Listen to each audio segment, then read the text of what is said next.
Dear chess friends, welcome to the craziest game of World Chess Championship history. Welcome to the round 8 of the World Chess Championship match between Liren and Nepomniachtchi. Pooh, how to explain you this game? This game had everything, I think. First of all, and in my opinion, that's the most beautiful part about this game, is that we'll see an epic, a beautiful new theoretical novelty in the Nimzo Indian defense. And that's actually quite cool because the Nimzo Indian defense is really an explored opening. There are so many lines, sidelines that are really known in chess history. There are many positions that have been played many times, millions of times. In the database, you can follow many great games that have been played by top grandmasters, but here Ding produced this really new epic idea in the Nimzo in defense with the white pieces, with the great rook lift. So be prepared for those who love to play the Nimzo in the defense or love to play against the Nimzo in the defense. This is, I think, a beautiful chess game. What afterwards happened was even wilder, because in one moment one player had even evaluation +6, then the game equalized. We had so many ups and downs. This was a really monstrous roller coaster. I've never seen such a game before in which so many mistakes, blunders, and inaccuracies have been played. In my opinion, too many mistakes have been played for a World Chess Championship match. So let's see now what happened. In my opinion, really one of the critical moments now in the World Chess Championship match. So of course, when we talk about the current standings before this round 8, it was simple as that Jan Nepomniachtchi had 1 point more than Ding Liren, so it was now also a critical moment for Ding, of course, who had now to win the game with the white pieces against Jan. So let's see now what happened. Let's see now this brutal game. Put your seatbelts on. This is really monstrous. So here d4 play by Ding, knight to f6, c4, e6, and now basically you have to make a choice if you are going into classical systems with knight to c3, allowing maybe the Nimzo Indian defense, or you play maybe the anti-Nimzo Indian with the move knight to f3. Ding plays the move knight to c3, and he's saying to Jan, show me what you got, show me your Nimzo Indian defense. I have prepared something here for you, and Jan accepts the challenge with the move bishop to b4. Now Ding plays e3, the normal variation. We have kingside castling, and again you have many choices what to do here from White's perspective. You can play bishop to d2, a3, bishop to d3, bishop to e2, knight to f3, f3. Many opportunities here for White.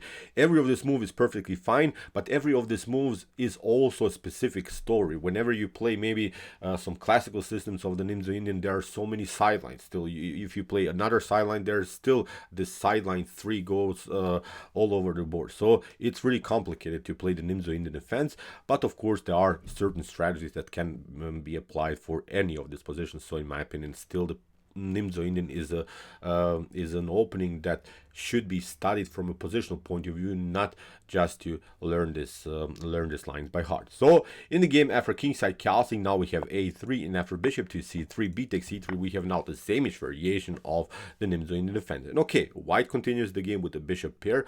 But the downside is, of course, that it's not the optimal bishop pair, because notice too many pawns are on dark squares, which are causing, of course, here lack of space for the dark square bishop. So now comes d6, which is a normal rule in chess that says when you give up the bishop for a knight in an early stage of the game, then you should secure the squares that the bishop used to attack, of course, in this particular case, the dark squares. So knight to e2, c5, of course, you don't want to take. That could cause, of course, a messed up pawn structure, at least when you don't take here. When you keep the tension in the center, still all of these pawns in the center are connected. If you play, of course, d takes c5, then you have these weaknesses on the c file. So in the game, knight to g3, preparing the move e4. Again, you notice also Black is keeping the tension. Black, on the other hand, doesn't want to take, because then it simply improves the structure of White now in the continuation of the game. So that's why after move knight to g3, the tension is kept now in the center, knight to c6, and now comes the theoretical novelty, the new cool move here by Ding Liren. Ding plays the interesting rook to a2 in move 9. Really a move that has never been played in chess history, and this is really beautiful. Of course, it's not the optimal move when it comes to computer evaluations, but who cares? Look at this. This move, in my opinion, really makes sense, because from this square, the rook can be rerouted to the d file, and of course the queen could be endangered already on the d file. So I've searched now the database, and I couldn't find any games in the database in this particular line. I only found one game in Lichess database where you play, of course, irregular games. Look at this. There is one game in the database between two 1,500 rated players on leeches, which is really crazy. 1,500 rated players have caused this damage already in an early stage of the game. Look at this, with rook to a2, we have already a wild tactical game, because you see now the pieces are already dancing all over the board. So in the game, after move rook to a2, you see Nepo continues with the plan with the move b6. As I said, you control the dark squares because you give up the dark square bishop. Now comes e4. That's the beautiful part about this maneuver with the knight on g3. Now you can play e4, and now after move bishop to a6, which is also a quite natural idea in the Nimzo Indian defense, trying to reroute the knight to an a5 and attack the weak pawn on c4.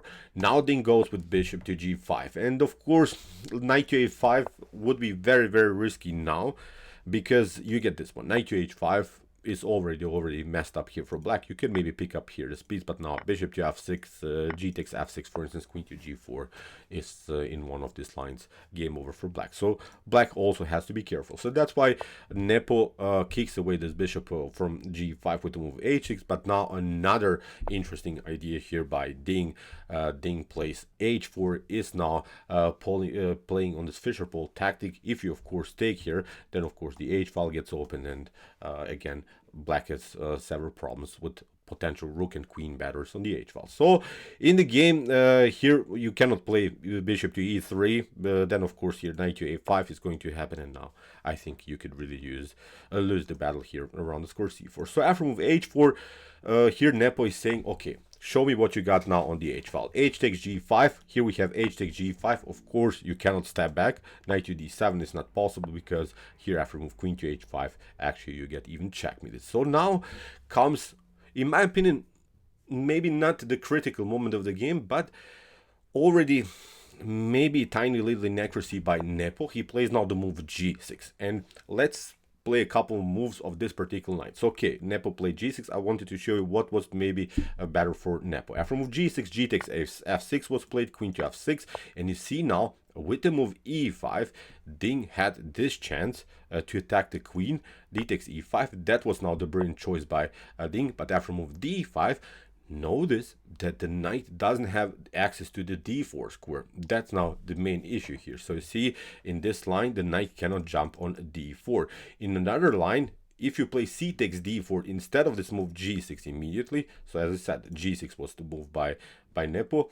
Here c takes d4 is, in my opinion, slightly better, because look at this. After c takes d4, now we play g6. Now after g takes f6, queen to f6, now this whole concept with the move e5 is not working, because we'll simply take, and if you want to pass through now with the move d5, now we have access to the d4 square, because there's simply no more pawn on c3.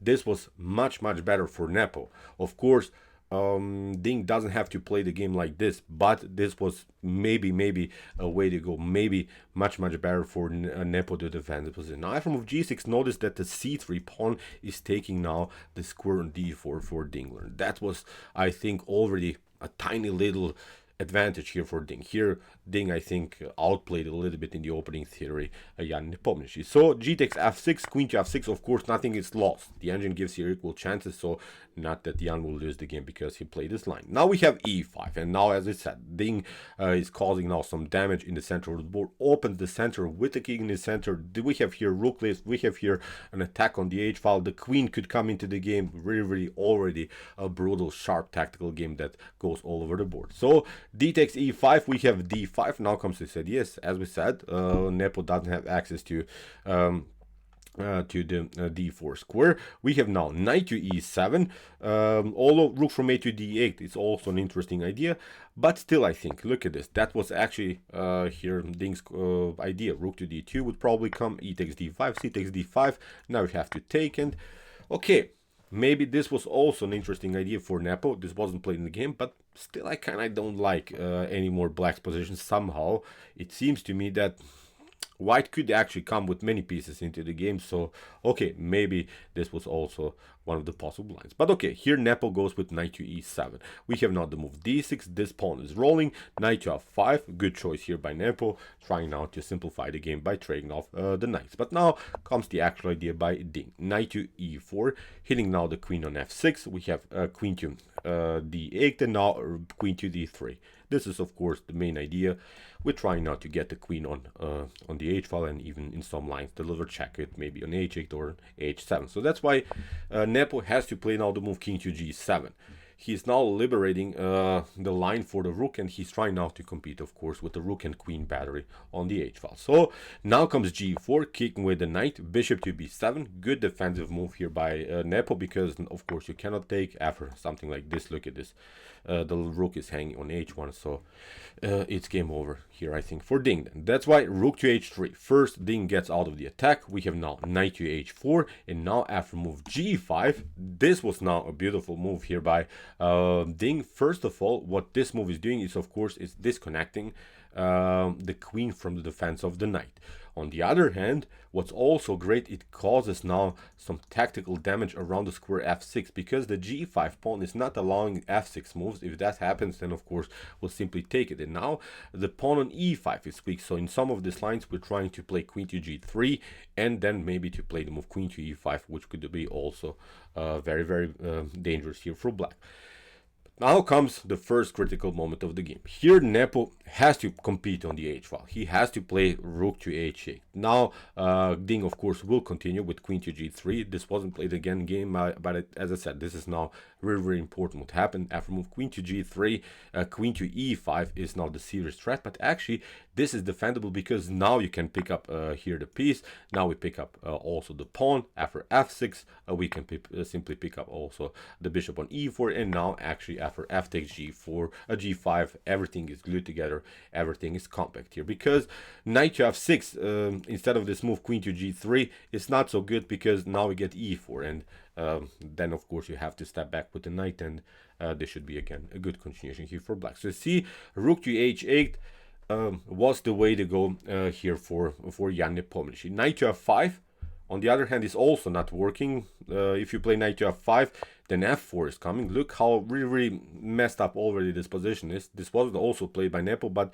I was really curious how to really defend this position. Even if you play knight to f5, it's not working. f4, e takes f4 now. This other rook is coming from the square a2 to the square h2, and there are now tactical threats on the h file. So this is also game over here for black. The only way, as we said, is to survive with the move rook to h8. But Nepo played the worst move.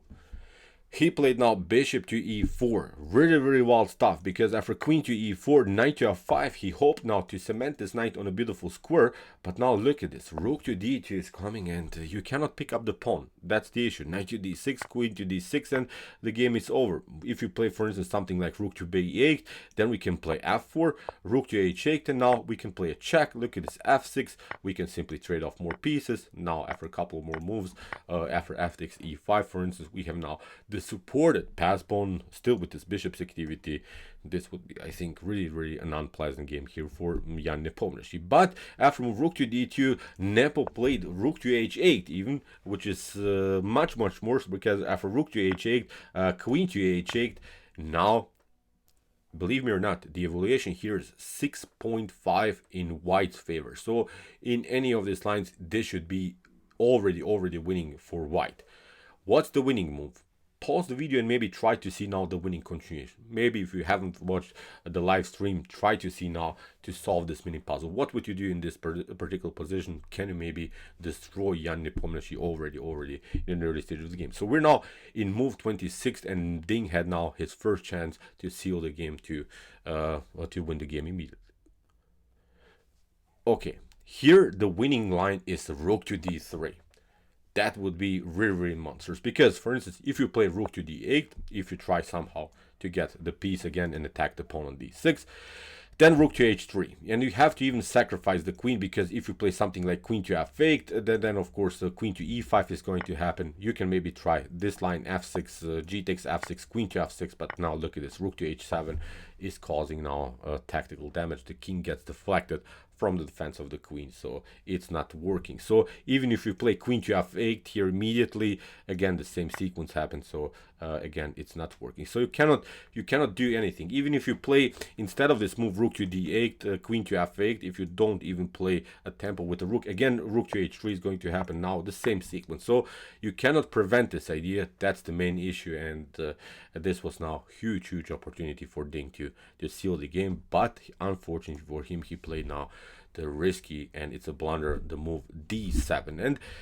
still, white should be better here, because we will take out the pawn. We have the supported pass pawn. We will get the bishop into the game. But as I said, this was already a critical moment in the game. Here Ding had some great chances in the round 8. Now rook to d8. Nepo goes for the blockade. We have queen to e5 check. You have to step back. Queen to h2. After a couple of checks, here there is a risk that you play 3 times the same position. Then of course it would be a draw. After the second time by king to g7, Nepo is realizing, okay, white is much better here. I'm satisfied with the draw. But Ding is continuing to pressure here with the move queen to c7. So he didn't go for this 3-time repetition. So now queen to h4, and this is another blunder here by Nepo. Again, he is allowing here Ding Liren to take over, maybe even to win the game immediately. Really wild stuff. A better way was simply to play queen to f8, getting the queen into defense. After something like queen to a7, you have to play the game like this. Then you play queen to e7, queen to b6, and now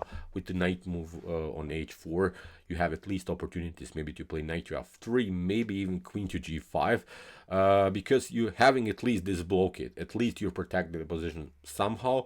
Still, white is better, but maybe you can survive this dangerous attack. But after move queen to c7, as we said, queen to h4 was played by Nepo, and what he's hoping for is actually that he could do a perpetual check, and he's hoping to do really a drawish idea with queen checks against the king. And here Ding didn't calculate this position in the best way.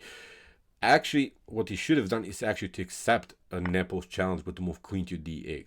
Of course, black has now some checks. You have to allow some checks.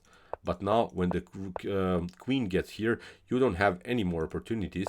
You have a couple of checks. Now, again, maybe you will lose the bishop here. But now, when you come to d2, then knight to d6 has to be played in order to get the knight somehow into the game. And now comes the tricky part. Now, this is probably the line that Ding Liren missed.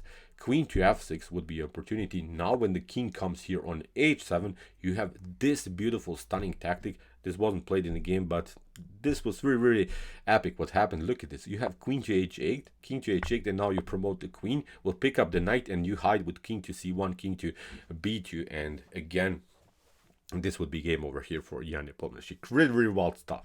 But after move queen to h4, what Ding played is king to d1. He probably was scared by this potential perpetual checks by the queen. This is not good.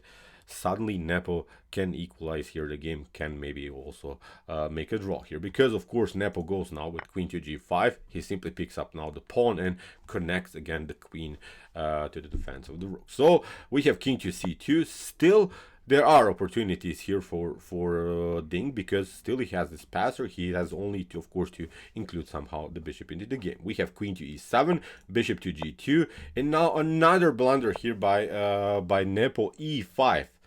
E5 is not good, because now the bishop is coming into in the center of the board. We have bishop to e4, bishop to c6, many opportunities. A better idea, instead of this move e5, maybe you can pause the video again for fun if you like, and maybe see the cool drawish idea here for Jan Nepomniachtchi. It's hard to see. This is just a stupid stockfish line that I'm showing you. I've never played probably this kind of a move, but this would be really cool. Instead of this move e5, what would you do in this position? Okay, the tactical cool idea here is knight to d4. Look at this, really wild stuff. This is the drawish line that Nepo missed here. We have c takes d4. You play now rook to d7, kicking away the queen. Now the queen steps back.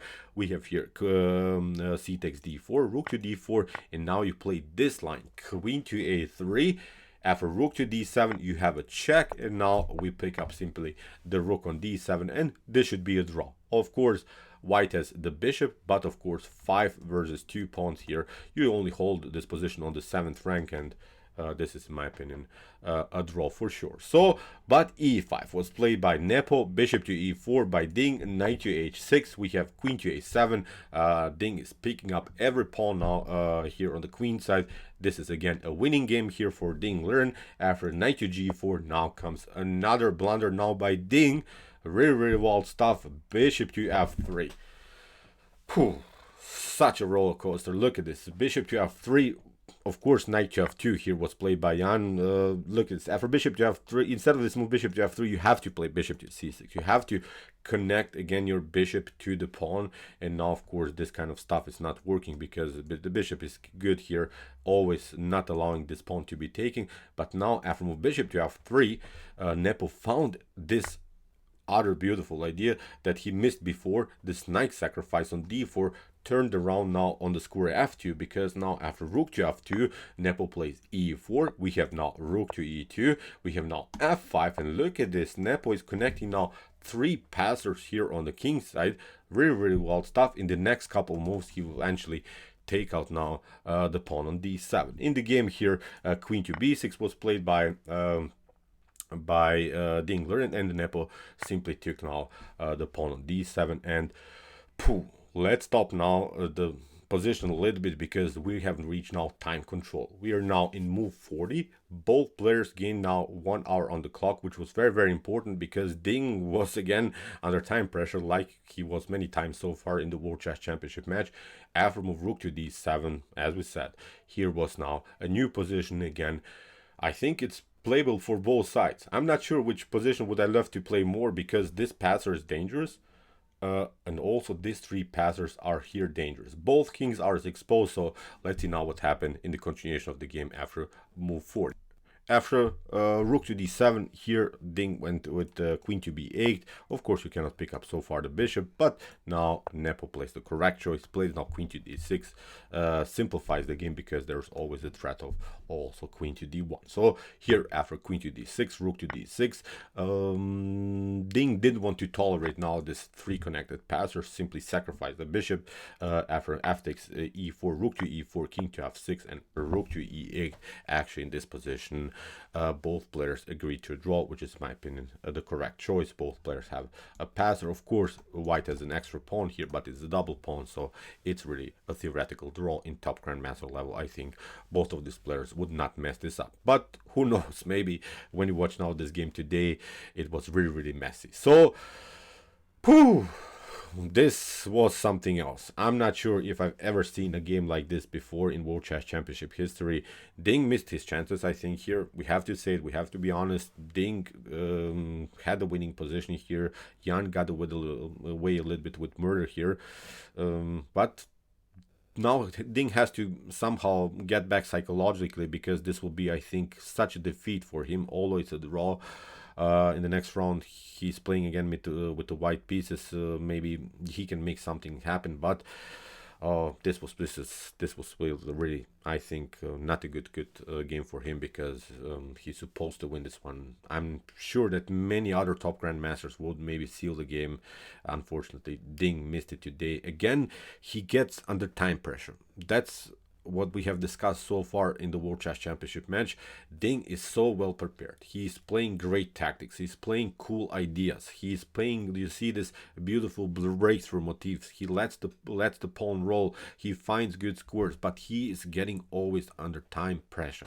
If he manages to do something about this, he could be really beautiful World Chess Championship. World Chess Championship. That's what I try to say.